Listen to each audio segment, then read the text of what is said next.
Čau, ūdensvīri! Te būs jūsu tāro izlikums par oktobri.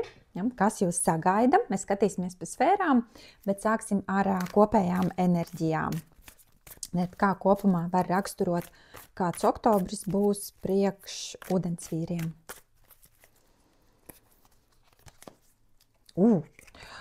Tornis, kaut kas vecais sabrūk. Tie var būt kaut kādi slikti ieradumi, mentāli ēnkuri, kas jūs tur pagātnē. Piemēram, es neesmu pietiekami labs, vai es neesmu to pelnījis, vai man nesanāks.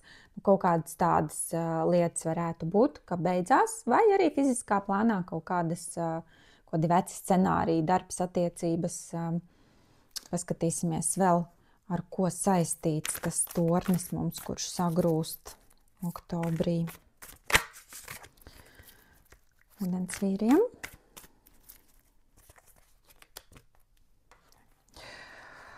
Taisnīgums. Tā, te mums ir balansa tēma par to, ka, ja jums līdz šim bija, piemēram, tāda sajūta, ka kaut kāds nelīdzsvars ir finansēs, jūs par daudz dodat un jūsu partneris neko, vai darba sfērā, ka jūs par daudz strādājat un jūs nenovērtē. Tad šim te varētu būt kaut kāds atrisinājums, vai kaut kāds pavērsiens, vai pārunas, kaut kas par tieši to balansa, vai emocionālais līdzsvars, iekšējais balans, ka es teicu par tiem mentālajiem ēnkuriem, kas mūs notur kaut kādās negācijās vai neļauj mums virzīties priekšu, attīstīties. Kaut kādi pavērsienu punkti varētu būt ar šo sfēru saistīti. Tā, skatāmies darbu. Ūdensvīri, kas sagaida oktobrī darba un materiālajā sfērā? El Diablo, velns. Nav jābaidās no šīs kārtas. Velns šajā kontekstā viņš mums tieši simbolizē naudu, pārticību, varbūt kaut kāds izdevīgs līgums būs, kaut kāds jauns partneris ienāks jūsu dzīvē, tieši kā biznesa partneris. Atkarībā, kas jums tur ir, vai klienti kaut kādi jauni, izdevīgi būs, vai kaut kāda jauna ideja jums ienāks prātā, kas nesīs pēc tam ilgtermiņā labākus ienākumus. Velns ir par naudu. Tā, tad mums vēl kādas enerģijas ir naudas un darba sfērā priekš ūdensvīriem.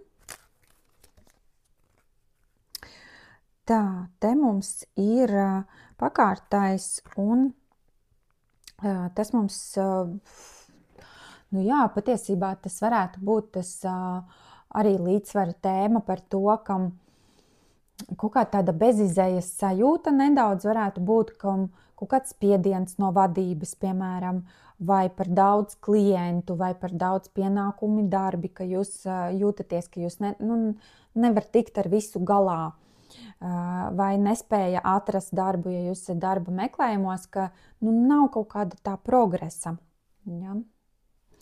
Tā. Tālāk skatāmies attiecības ūdensvīriem.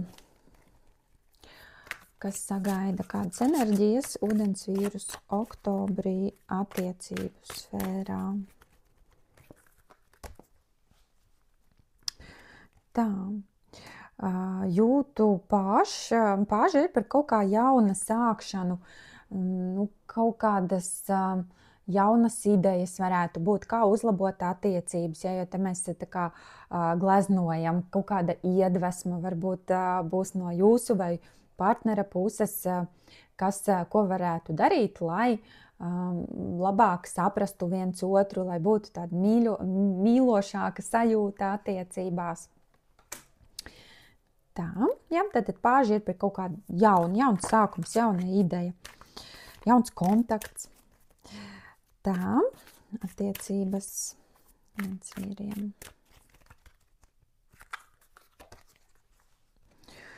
Un atkal jūtu kārts, šoreiz tas ir dūzis, tiešām par kaut kā jauna sākumu, kaut kāds, svaigumiņš kaut kāds ienāk attiecībās. Atkarībā no tā, kas jums ir aktuāli attiecībās, ja jūs jau esat attiecībās, tad tas varētu būt kaut kāds izbrauciens, piemēram, kas jūs satuvina, vai kaut kādas pārunas, vai kaut kas sirds līmenī, dažreiz arī aizejot uz teātri vai filmu, abiem tas kaut kādas jaunas enerģijas paver vaļā, atver sirdi. Tā, kopumā ļoti jauki. Ja, jūtu kārtas pie jūtu tēmas. Un ziņa ūdensvīriem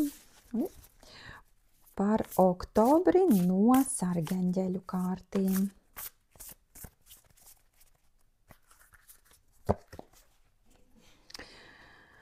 Deviņi zobeni, ko jums saka, ka nesatraukties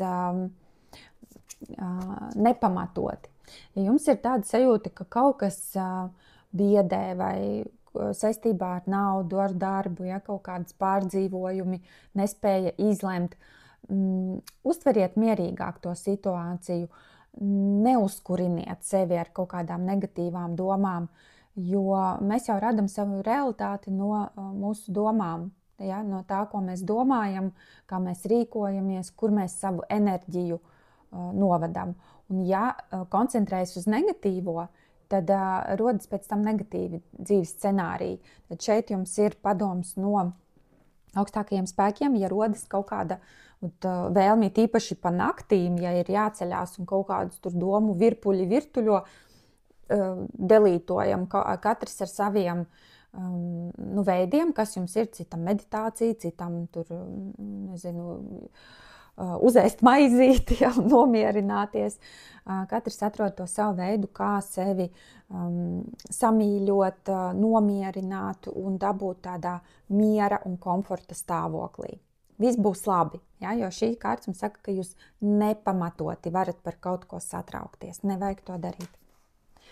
Nu tā, liekam laikus un komentārus energoapmaiņai un lai visiem superīgs oktobris!